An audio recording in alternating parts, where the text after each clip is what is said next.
Chicago police are picking a fight with people. A water balloon fight, that is. Look at that. It has been happening right now. Nate Rogers is live with his push to connect the community. Nate, have you stayed out of the line of fire? You look dry. Listen, I'm dry. They're not getting me wet at all. And I got to tell you all, last night in the Austin neighborhood, we spoke to a 19-year-old who said in order to improve police and community relations, he said residents have to see officers' human side as well. And I got to tell you, that's BS. I'm calling BS. In order to improve community and officer relationships,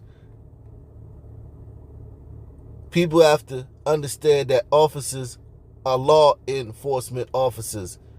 And when you go afoul of the law, you go into direct conflict with them. Okay? If you want just lawlessness, here's the thing. You can't even go to a village in the deep back bush of Africa,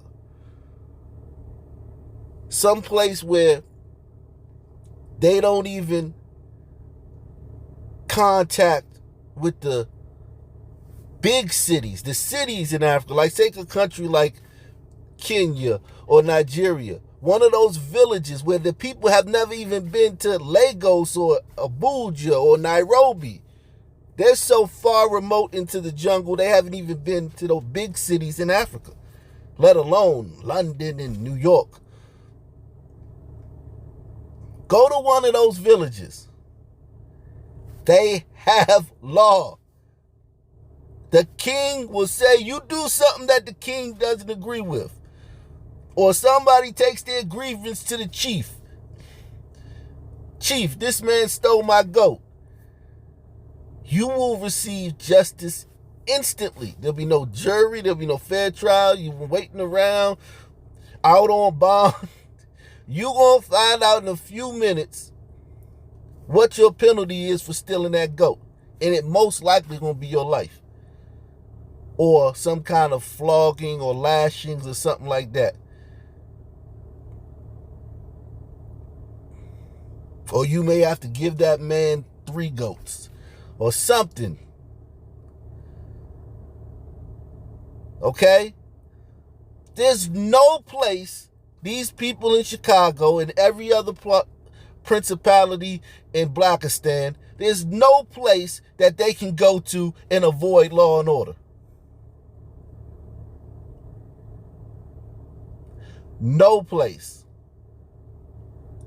So they need to cut this stuff out, man. Y'all really need to stop this stuff, some people. Acting like there's this place where you can just avoid order. As long as there's somebody in charge, there's going to be some kind of laws that you got to follow. Okay? You can't carjack people. You can't shoot people. Those are the laws, man. Jesus. and I got to tell you all, last night in the Austin neighborhood, we spoke to a 19-year-old who said in order to improve police and community relations, he said residents have to see officers' human side as well. And I got to tell you, that's exactly what's happening here on the west side, outside of Tilton Park. It's an old school water balloon fight. And I tell you, on both sides, nobody is holding back. You've got a dozen Chicago police officers and some 75 young people letting Chicago police have it. Now, the effort is a collaboration between the Westside Ministers Alliance and Base Chicago.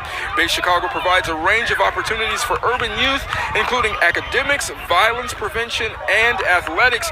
Now, the goal of today's event is for young people to connect with officers in a fun space. Organizers believe events like this will help change ill perceptions on both sides. Teenagers we spoke to today thrilled by the opportunity. Everybody here is going to have fun, and we were trying to, because we already came up with plans already before, so like to get them, because we put them against the wall so they can't run, everything. Oh so my God, how many balloons y'all got? How many balloons? I believe it's like almost 400 or 500. 400 or 500 balloons. You all are going to drench Chicago police. Yes. And I tell you guys, the amazing thing is what's happening in between and after the water balloon fights. You see so many young people engaging with officers, having conversations about their challenges, their childhoods, and right now it looks like they're getting ready to kick it off again. Chicago police a little upset because the young people really are giving them all they have, but we're going to be here to enjoy it and engage in the conversation. Live here on the West Side, Nate Rogers, Fox 32 News. An outpouring of grief tonight for a Marine veteran who died after a failed carjacking earlier this week in Hyde Park. Nate Rogers has been following this story. He joins us live now. Nate?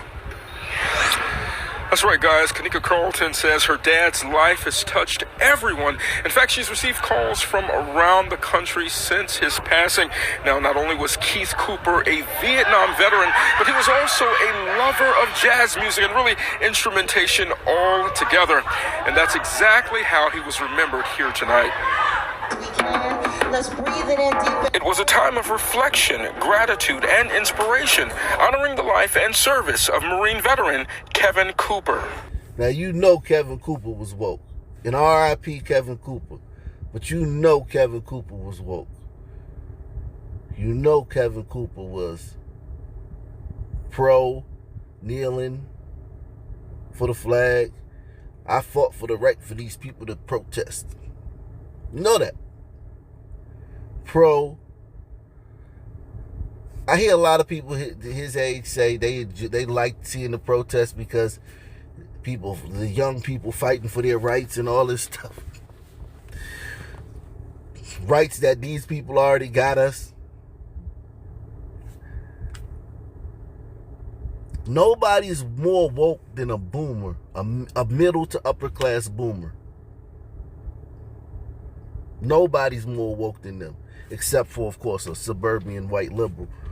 But they're neck and neck. Suburban white liberals and upper to middle class black baby boomers, they're like, it's a photo finish. Okay? So, we know this guy was wokety woke. Okay? It's just a shame that so many people from that ideology of being just their last moments are staring down the barrel of a son man's gun and being, basically summarily executed at the end of the day. We can. Let's breathe it in deep. It was a time of reflection, gratitude, and inspiration, honoring the life and service of Marine veteran Kevin Cooper. Wherever he is right now, this was his story, and he's watching us. He's here right now. More than 200 people huddled outside Hyde Park's Kimberg Plaza, the same place where Cooper was brutally attacked. The 73-year-old was heading into CVS on Wednesday when prosecutors say two men tried to steal his SUV. Court documents say Cooper was punched in the head and soon collapsed. He went into cardiac arrest and died at the hospital. Wow, man. This guy was brutally attacked for his SUV.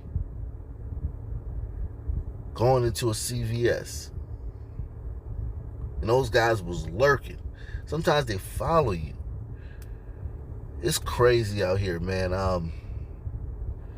And the guys who did this are the victims. The criminal justice system needs reform. And you know who benefits from criminal justice reform? You guessed it. Criminals. This guy right here, who got punched in the head, is pro-black Vietnam veteran. He gets nothing out of criminal justice reform. Lighter sentences, cushier prisons, more diversity among the DA, as if the DA who's prosecuting, it matters what race the DA who's prosecuting this case. So a white DA sees this case, some kids came and punched the guy in the head, stole his SUV, and he died of a heart attack from his wounds. He went into cardiac arrest after they beat him down. A white DA is going to see this differently than a black DA. No, better yet, people of color. So we need a Hispanic DA or a DA from India. to take this case. We can't have a white DA because a white DA gonna see something other than something different. It's racism if a white DA prosecute this case. Where these fools hunted down this man, beat him up, took his SUV, and left him on the ground in cardiac arrest. We need a black DA and a black judge, because if we have a white DA and a white judge, what? What's going to be different? The white judge and the white DA going to give him more time? Okay. So,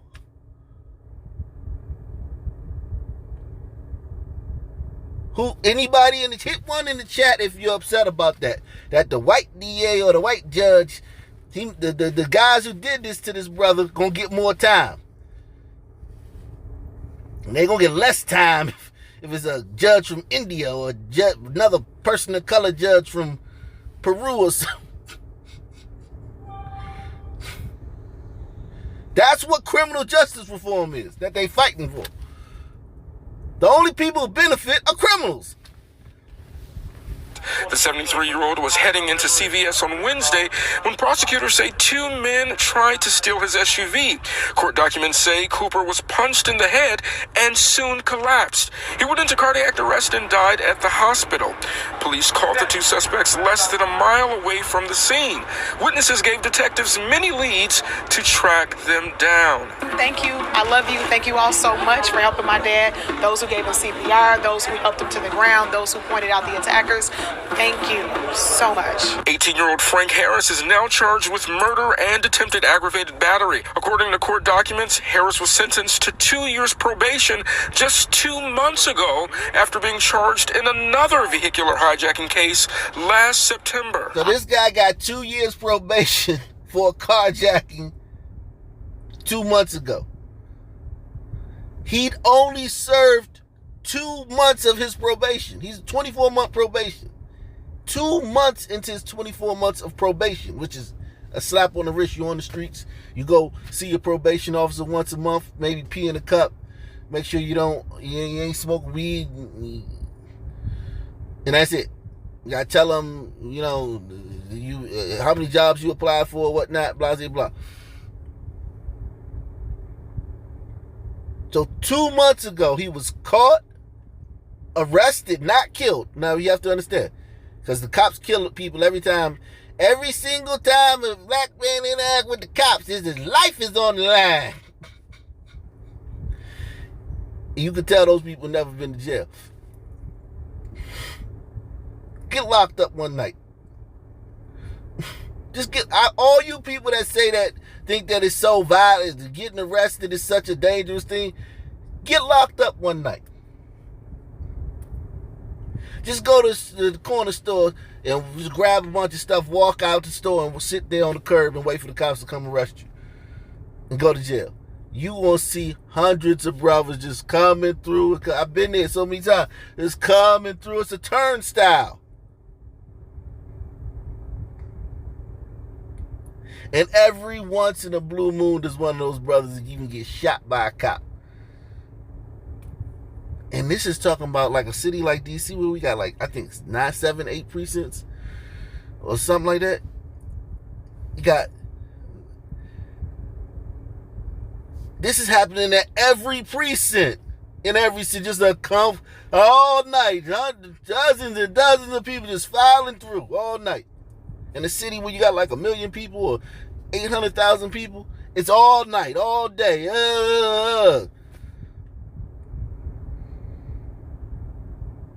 But this guy right here, 2 months ago, he carjacked somebody, got caught, got arrested, fingerprinted, processed, put in the cell, stood in front of a judge, got a sentence.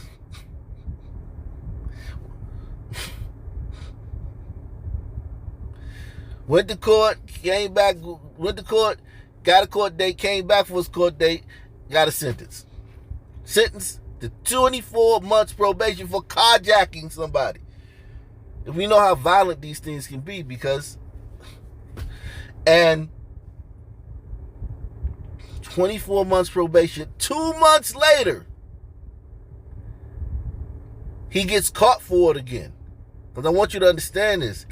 You square liberals, you got to understand this. If he got caught for a carjacking, that means he did 10 more. You don't get caught for everything you do. You get caught, especially in Blackistan, you get caught for 10% of what you do. If that. And you only get convicted for maybe 10% of that.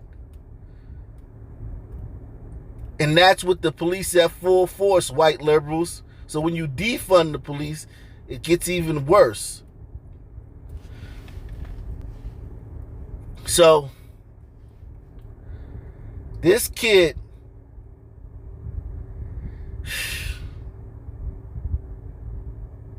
wow. I'm grateful that he did not receive bail, and because this is not a first offense for him. He needs to suffer the consequence. How do you think her vernacular, her tone, her word choice would be if it was a cop who did this or a white guy who did this? Don't answer that. You know, it would be cursing, yelling, screaming. Of course, it would be a podium. She'd be behind a podium, and Crump would be on one side, and Sharpton would be on the other side, and it would be a whole sea of other activists behind her, Tamika Mallory and Killer Mike. And this wouldn't be on the local news. This would be on CNN. But her words would be much stronger. It's just funny. I just always notice, and I know why it is, because she can't talk that way about these guys. These guys hear this stuff and come back and do something to her. Somebody in this gang will hear that. You know what I mean? People are terrified of these people. These black people are terrified of these people. This is who's hunting them. This is who LeBron James was talking about. LeBron lied. This is who's hunting these black people. This is who has them in that state of fear. This woman might be a nice woman, but she ain't that damn nice. I bet you if you left this woman in the room with that guy, you tied that guy who did this to a chair, tie him to a chair, and leave this woman in a room with him with a bunch of torture devices, I bet you she'll use them. But as long as this guy might get out, she's happy this guy got bail. They were probably on pins and needles hoping the guy wouldn't get bail. So she just happy that he didn't get bail. And she's happy he's not back on the streets. So maybe that's what it is. She just processing the fact that the shock of knowing that he didn't get back out. So I give her a break on that. I'm grateful that he did not receive bail, and because this is not a first offense for him. He needs to suffer the consequence. Now, a 17-year-old was also charged with murder and aggravated battery in this case. A memorial for Mr. Cooper will take place next week, July 24th, which happens to be 2 days before his 74th birthday. Live in Hyde Park, Nate Rogers, Fox 32 News. Nate's